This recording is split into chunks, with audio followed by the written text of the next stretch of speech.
ఈ యుద్ధం ఇంకా ఎన్ని రోజులు కొనసాగుతుందని చాలా మంది ప్రశ్నిస్తున్నారు. 40 రోజుల, 2 నెలల, 3 నెలల?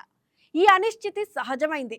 కానీ ఈ యుద్ధం ఎప్పుడు ఆగుతుందో అర్థం చేసుకోవాలంటే ముందు ఈ యుద్ధాన్ని నడిపిస్తున్న వ్యక్తి మనస్తత్వాన్ని మనం అర్థం చేసుకోవాలి. అదే అమెరికా అధ్యక్షుడు డొనాల్డ్ ట్రంప్ అంతరంగం. ట్రంప్ ఇటీవల చేసిన ఒక ప్రసంగంలో చాలా కీలకమైన విషయాలు మాట్లాడారు. ఆయన ప్రపంచ యుద్ధ చరిత్రను ప్రస్తావిస్తూ మొదటి ప్రపంచ యుద్ధంలో 1 సంవత్సరం, రెండో ప్రపంచ యుద్ధంలో 3 సంవత్సరాలు, కొరియన్ యుద్ధంలో 3 సంవత్సరాలు, వియత్నాం యుద్ధంలో 19 సంవత్సరాలు అమెరికా పోరాడింది అని గుర్తు చేశారు. ఇరాక్, ఆఫ్ఘనిస్తాన్, లిబియా లాంటి దేశాల ఉదాహరణలు తీసుకుని మాట్లాడారు. ఇవన్నీ పోల్చి చూస్తే ఒక్క విషయం స్పష్టమవుతుంది.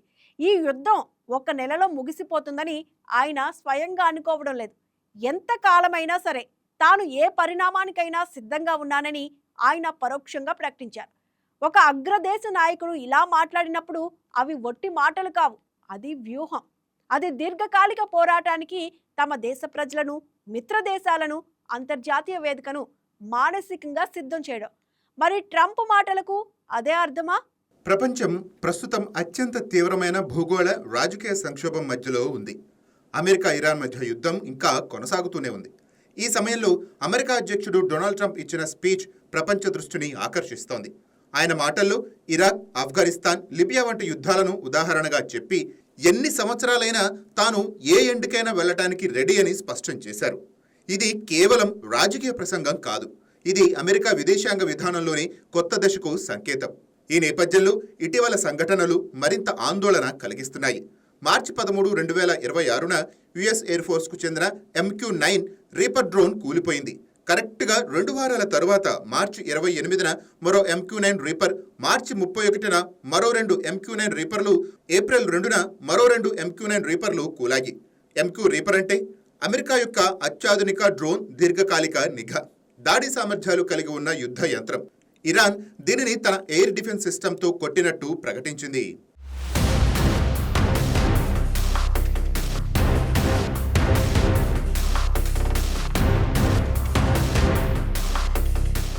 ఏప్రిల్ మొదలైన తర్వాత పరిస్థితి మరింత ఉద్రిక్తమైంది. ఏప్రిల్ 3న అమెరికా ఎయిర్ ఫోర్స్కు చెందిన A-10 థండర్బోల్ట్ జెట్లను ఇరాన్ కొట్టింది. అదే రోజు పర్షియన్ గల్ఫ్లో A-10 మరో జెట్ కూలిపోయింది. ఇరాన్ ఇవన్నీ తానే చేసినట్టు ధృవీకరించింది. ఇరాన్ అధికారులు దీనిని యుఎస్ ఎయిర్ ఫోర్స్కు బ్లాక్ డే అని పిలిచారు. ఇంతకంటే వరస్ట్ డే ఇంకోటి ఉండదని ప్రకటించారు. ఇరాన్ తన ఎక్స్ ఖాతాలో అమెరికా ఎయిర్ ఫోర్స్ని ఉద్దేశించి చైర్ ఫోర్స్ అంటూ ఎగతాళి చేసింది. అంత స్ట్రాంగ్ ఎయిర్ ఫోర్స్ ఏం కాదనే సంకేతం ఇచ్చింది. ఇరాన్ ఎదురుదాడులు కేవలం సైనిక సామర్థ్యం మీద మాత్రమే కాదు, అవి సైకలాజికల్ వార్ఫేర్ కూడా. F-15 జెట్లు, A-10లు, MQ-9 రీఫర్లు, రిఫ్యూలింగ్ జెట్లు వంటి అత్యాధునిక వ్యవస్థలను థర్మల్ మ్యాపింగ్ ద్వారా కొట్టడం ఇరాన్ సామర్థ్యాన్ని చూపిస్తోంది. అమెరికా వైపు నుంచి ఒక పైలట్ రెస్క్యూ ఆపరేషన్లో మరో A-10 కూలిపోయింది. ఒక పైలట్ను రెస్క్యూ చేశారు.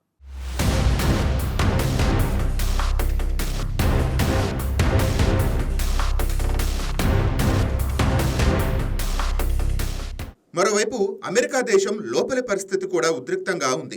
అమెరికా రోడ్లపై లక్షలాది మంది జనం దిగవచ్చి డీజేటీ చేస్తున్నది కరెక్టే కాదని, తమ టాక్స్ పేయర్స్ డబ్బులు వాడుకుంటూ సోల్జర్స్ ప్రాణాలను రిస్కులో పెడుతున్నారని, ఇజ్రాయెల్ సమస్యకు మనం ఎందుకు యుద్ధం చేయాలని ప్రశ్నిస్తున్నారు. హవాయ్ లాంటి దూరపు ఐస్లాండ్లో కూడా ఈ ప్రొటెస్టులు జరుగుతున్నాయి. ఇది అమెరికా దేశీయ ఐక్యతను ప్రశ్నించే స్థాయికి చేరుకుంది. ట్రంప్ ఇటీవలి స్టేట్మెంట్లు ఈ ఉద్రిక్తతను మరింతగా పెంచుతున్నాయి. వైట్ హౌస్ స్పోక్స్ పర్సన్ ఒక ప్యానెల్లో మాట్లాడుతూ వీఆర్ ఎస్కలేటింగ్ టు డీఎస్కలేట్ అని చెప్పారు. ఈ పదాన్ని అండర్లైన్ చేసుకోవాలి. ఇరాన్కు డిప్లొమసీ భాష అర్థం కాదని, కేవలం ఫోర్స్ అండ్ కాన్ఫ్లిక్ట్ భాష మాత్రమే అర్థం అవుతుందని వారు వాదించారు. ఇరాన్ వైపు నుంచి మాత్రం తమది సంవత్సరాల సివిలైజేషన్ అని, తాము ఎప్పుడు అగ్రెసర్ కాదని, వాళ్ళు మీ మీదకు వచ్చారు కాబట్టి రిటాలియేట్ చేస్తున్నామని స్పష్టం చేశారు. ట్రంప్ ఇరాన్కు 15 పాయింట్ల పీస్ ప్రపోజల్ పంపారు. దానిలో ముఖ్యమైనది ఇరాన్ తన న్యూక్లియర్ ప్రోగ్రాంను పూర్తిగా వదులుకోవాలి. 450 కేజీల ఎన్రిచ్డ్ యురేనియాన్ని IAEAకు అప్పగించాలి. కానీ ఇరాన్ దానిని రిజెక్ట్ చేసి తన సొంత కండిషన్స్ లిస్టు పంపింది. గల్ఫ్ రీజియన్ నుంచి అమెరికా పూర్తిగా వెళ్లిపోవాలి. Strait of Hormuz Iran control ఉండాలి. అయితే ఈ డిమాండ్స్ 2 వైపుల ఒప్పందానికి ఆస్కారం లేదు.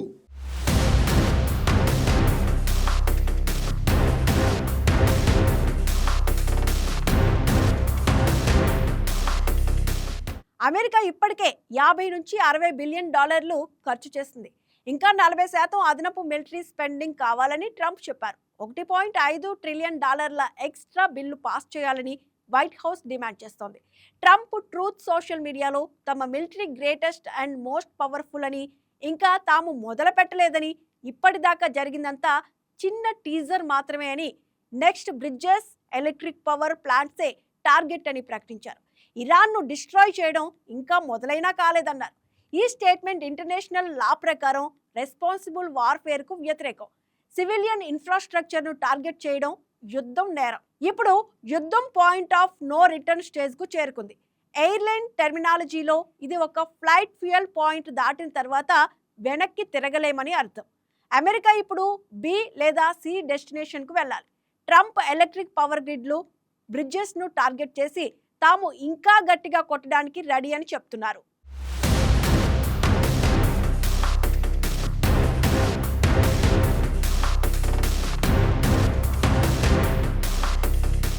ఈ యుద్ధం ఆర్థిక ప్రభావాలు కూడా తీవ్రంగా ఉన్నాయి. పాకిస్తాన్లో పెట్రోల్ ధర 43%, డీజిల్ 54% పెరిగాయి. ట్రాన్స్పోర్టేషన్ ఖర్చులు పెరగడంతో నిత్యావసర వస్తువుల ధరలు పెరుగుతాయి. భారతదేశం మాత్రం ఇప్పటికీ సురక్షితంగా ఉంది. పెట్రోలియం మంత్రిత్వ శాఖ ప్రెస్ నోట్లో తాము సరిపడా క్రూడాయిల్, ఎల్పీజీ, ఎల్ఎన్జీ, సిఎన్జీ నిల్వలు కలిగి ఉన్నామని, కొన్ని నెలల పాటు సస్టైన్ చేయగలమని స్పష్టం చేసింది. ఇటీవల కొన్ని రూమర్లు కూడా వచ్చాయి. ఇరాన్ నుంచి క్రూడాయిల్ కార్గో షిప్ భారత్కు రాకుండా చైనాకు మళ్లించారని, ఇండియన్ రూపాయి సమస్య, పేమెంట్ ఇష్యూస్ అనే టాక్ వినిపించింది. అయితే భారత ప్రభుత్వం వెంటనే ప్రెస్ నోట్ విడుదల చేసి ఇది పూర్తి అసత్యమని, ఇరాన్తో తమ బిజినెస్ సాఫీగా సాగుతోందని చెప్పింది. ఇరాన్ కూడా భారత్ను ఫ్రెండ్లీ నేషన్గా పరిగణిస్తోంది. యుద్ధ సమయంలో మెడికల్ ఎయిడ్, ఫార్మాస్యూటికల్స్ కోసం భారత్ను మొదటి ఎంపికగా చూస్తోంది. కార్పెట్ బాంబింగ్ తర్వాత సివిలియన్ల జీవితాల్లో రిస్కులో ఉన్నప్పుడు మెడికల్ సహాయం అవసరం. ఈ యుద్ధం నెరేటివ్ వార్ఫేర్కు ఉదాహరణ. ఇరాన్ తన సివిలైజేషన్ స్ట్రెంగ్త్ చెప్పుకుంటోంది. అమెరికా డీఎస్కలేషన్ కోసం ఎస్కలేషన్ అంటోంది. రెండు వైపులా ఇగో బ్యాటిల్. ఇరాన్లో సివిలియన్లు, లోకల్ పోలీసులు కూడా యుద్ధంలో భాగం అవుతున్నారు. హెలికాప్టర్ వచ్చినా గన్ ఫైరింగ్ చేస్తున్నారు.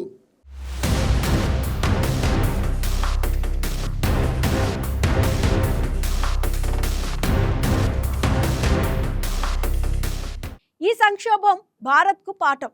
ఇంధన భద్రత, డైవర్సిఫికేషన్, డిప్లొమసీ సమతుల్యత అవసరం.